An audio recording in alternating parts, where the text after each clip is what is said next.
Well, good evening. This is being pre-recorded because right now we're talking with Jim and Andrea Howe. And right now, if they were here live with us, it'd be like 3 or 4 o'clock in the morning. We really didn't want to wake them up that early to come and talk about VBS, but they live in Africa and they're going to tell us all kinds of things about what they do. Well, it's good to be here with all of you kids. And my name is Jim, and this is my wife, Andra.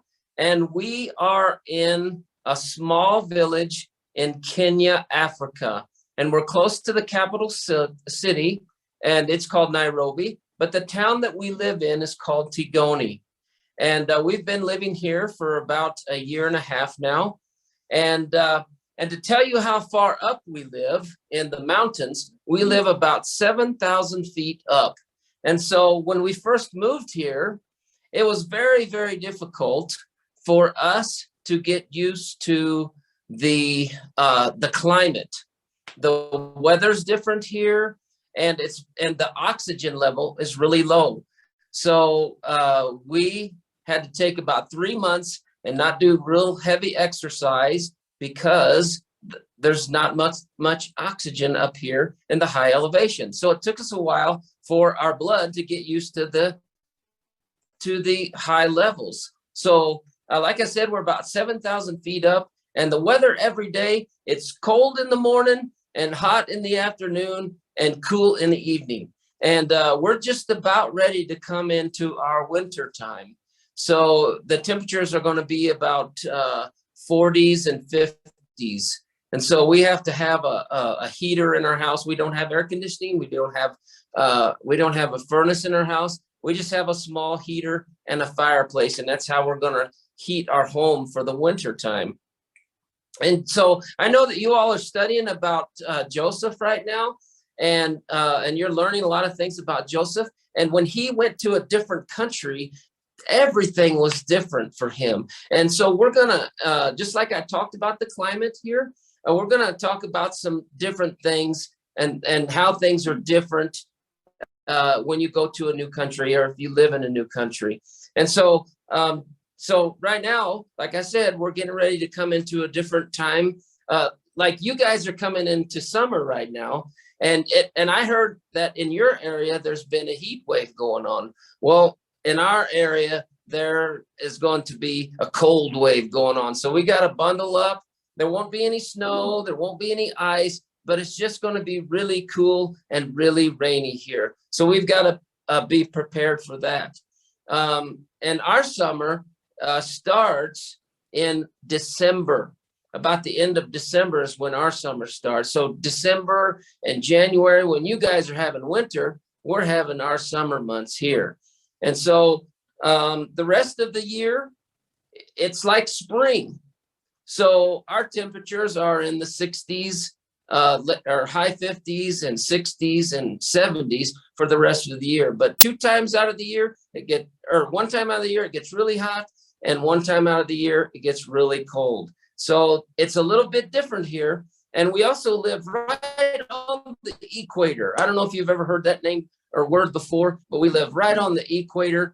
And that's really exciting to be like right in the center of the world. There's the center of the earth. That's what the equator is here. And so we get to experience a lot of different weather here. We get to see a lot of different kinds of trees. We get to see a lot of different kinds of plants. We get to see some different kinds of animals. We get to see different kinds of bugs and insects, all kinds of different things. And it's very new to us. We're still learning the culture and the food and just different things. We're learning every day about how things are done here in Tigoni, Kenya. And that's in Africa, just so you know, we're in Africa. So another thing I want to tell you about is the food that we eat here. It's a little bit different. You know, in America, we like to eat cheeseburgers and we like to eat French fries and we like to eat soup and for breakfast, we like cereal and frosted flakes or, you know, just pancakes and eggs and things are just a little bit different here. And one food I want to talk to you about is a staple. And that means that the Kenyan people, they eat this food every day, and it's called ugali. And all it is is a maize flour or corn flour or cornmeal, and they put it in a pot and they mix it with water, and it's white cornmeal. It's not the yellow kind that you see in America, but it's the white cornmeal. And they mix that with water until all the water boils out. And then when it's finished, it's kind of like Play-Doh, but it's real grainy. And they eat that every day. They eat it for breakfast, they eat it for lunch, and they eat it for supper. Now, their eating times are different than ours. They eat a later breakfast, they eat a later lunch, and they eat a later supper. Like they eat about 9 o'clock at night. And the ugali, once you eat that, that keeps them full all night long, so they don't get hungry. So, and they eat that with a stew. They make a real heavy like soup, and they got a little bit of meat, but a lot of vegetables. And then cornstarch makes the stew, and they eat that with their ugali. And so for breakfast, they eat, what's it called, mandazi? Oh, yes. Yeah, they eat mandazi. Uji. And porridge, yeah. But the mandazi, it's like a triangular piece of bread. It's real similar to like the texture of a donut. But just think of a donut if it didn't have any sugar on it or any glazing on it. That's kind of what mandazi is. And they drink a lot of tea here. Now, it's not the tea that you think of. This tea is, they grow it here, right in Tagoni where we live. There's miles and miles of tea fields here. And they take this tea and they cook it on the stove, and they mix it with milk, and they mix it with sugar. And so that's what they call Kenyan tea. And they drink that every day at 10 o'clock and 3 o'clock. And the reason they do that is because the British colonized this area for many, many years. And they learned to drink tea from the British people. So every day at 10 o'clock and 3 o'clock, you have to stop and take a break because you have to have Kenyan tea. Okay. So also another thing that they like to eat here is fish. And they eat a lot of fish. And one particular fish they like to eat is called tilapia. And it's very good fish. It's not real fishy tasting. And they cook it with the head and the eyes and the tail and the fins all on it. All they do is take the scales off. And that's the way they serve it to you at a restaurant. Another thing that they like to eat is green vegetables like cabbage. They love cabbage, and they eat that with rice. And they love to eat beans. They like spinach. They eat another leafy vegetable called kale. And that's their main food because it's very, here in where we live, is very expensive to live. But beans and rice and maize flour and the green vegetables, they're really inexpensive to eat. And the Kenyan people, they grew up on that. And that's the food that they know and the food that they love. So they really like to eat that food, and they eat it every day. One more thing I want to talk to you about before my wife talks is the different religions that are here.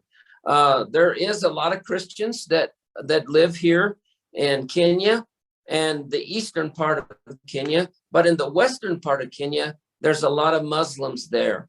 And so it's very difficult to live in those areas because Muslim people don't like Christian people.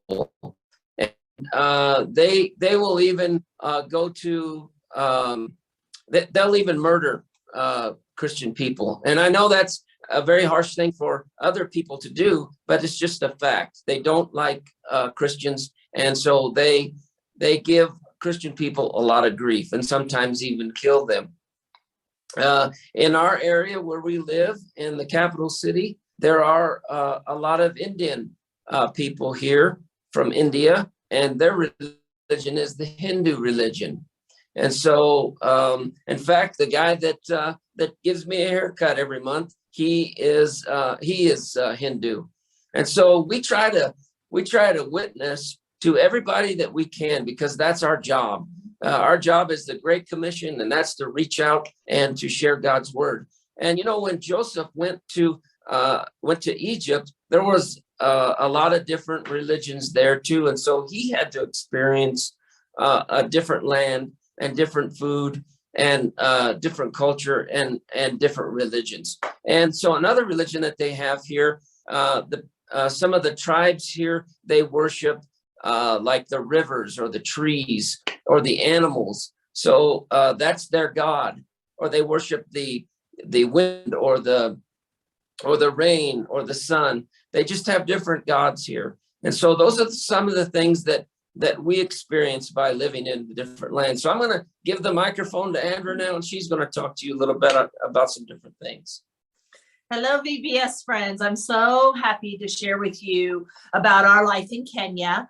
And I hope that the things that you're hearing us say is going to remind you, or you're going to be able to relate it to what Joseph must have felt when he left his homeland and went to Egypt. So we left our homeland, and when you leave your homeland, I think the thing that you miss the most and the hardest part is leaving your family. We have children that still live in America. We have children right there in Illinois. And it's very difficult. Of course, our children are grown and married and have their own children, but still it's very difficult for us to be so far away from our family. And so I know that was very hard for Joseph and his friends, and the things that are normal and that you're used to, all that changes when you go to a foreign country. And one of the things I noticed when we came to Kenya is the way people dress. The people in Kenya, the African citizens, will wear very bright colored clothing, very bright. The women wear long skirts, and they wear scarves on their head most of the time, especially when they go to church on Sundays. We see a lot of women wearing scarves on their head. And sometimes those scarves represent a position in the church or the church that they go to. But also just everything is very bright red, bright orange, bright yellow. And the men dress that way too. And so it's very fun. We feel like we are very drab and boring in our American clothes compared to the African clothes. But it is something that is a very big difference that I've noticed here in Kenya. The other thing is that we live in an area where there are many different cultures. So yes, we live in Kenya and our friends are Kenyan Africans. But when we go to a mall or we go to a national park or some place where there's a lot of people, we see all different cultures. Nairobi is the capital city of Kenya, but it is also a United Nations city. And so it has the second largest United Nations located in Nairobi. That means many different cultures are living in this city. So we have had neighbors that are from Hong Kong, neighbors that were from China, and we see people from India all the time. We see people from countries I'm not even sure where they're from without asking them, because everybody looks so different. And so it is it's very interesting to go to a place like a mall and just see so many different cultures. And you know that this city has a lot of different cultures because the food court at the mall has all different cultures to choose from with the food. So there's Italian and Mexican, and there's also Indian and Turkish and like Afghanistan and Korean and Chinese, so many different cultures. And I love that because I love that idea of so many different people coming together and living peacefully. And I can't help but wonder if when Joseph went to Egypt, when he saw all the different cultures and he saw the Egyptians and all that, how he felt. We feel like we stand out a little bit, but here in Nairobi, not so much because there are so many different cultures. The other thing that comes with different cultures is languages. So we hear many different languages. So currently we are studying the Swahili language, and we go to class and we have teachers that are teaching us Swahili. But when we are in the mall or we are at a public place, we hear so many different languages. Now, a lot of those languages are tribal languages that the different tribes, the different African tribes, they speak. And so that's really interesting because they all know, all Kenyans know Swahili, but English is the #1 language. English is the language that the school uses. And so if you go to school, you have to know English. It's the only way you're going to get through grade school and high school. And but at home, you would speak tribal language with your mom and dad. So if your parents are from the Kikuyu tribe, you would speak Kikuyu. If your parents are from the Luya tribe, you would speak Luya. So children are growing up learning 3 languages, speaking 3 languages: English at school, Swahili because it's the main language of Kenya, and then also their tribal language. We are studying Swahili now, but once we are finished with our Swahili studies, we want to study the language Sheng. Sheng is the language that's spoken among the street kids. And the reason Jim and I and our sons are in Kenya is because we are working with the street kids. So the street kids have started their own language, and it's a mixture of Swahili and English and tribal words. And that is how they talk to each other. So it's very interesting. So once we learn Swahili well enough that we feel comfortable we can switch to a new language, we're going to study Sheng. So there is a phrase in Swahili I would like to teach you tonight. And the phrase is Mungu akubariki. Can you say that? Mungu akubariki. Mungu akubariki means God bless you. So I would like for you to turn to the friend next to you and say, Mungu akubariki. And tell your friend, God bless you in Swahili. So thank you very much for allowing us to come here and to share this evening with you. It's very exciting for us to share the things that we've observed by moving from our homeland to a foreign land, just like Joseph did. So thank you for your attention, and Mungu akubariki. Thank you very much. And hopefully when y'all get back to the United States in a couple of years, you can come and talk to our FaithWorks kids live and tell them all about what you're doing and things there. And I asked you earlier, and currently right now, we are recording this at 11:30 in the morning, but there it is 7:30 at night. So y'all are 8 hours ahead of us. So that's right. It'll be really late in the middle of the night when we are actually showing this video. So thank you very much for your time. Thank you very much. Thank you. Have a great VBS. All right. Thank you.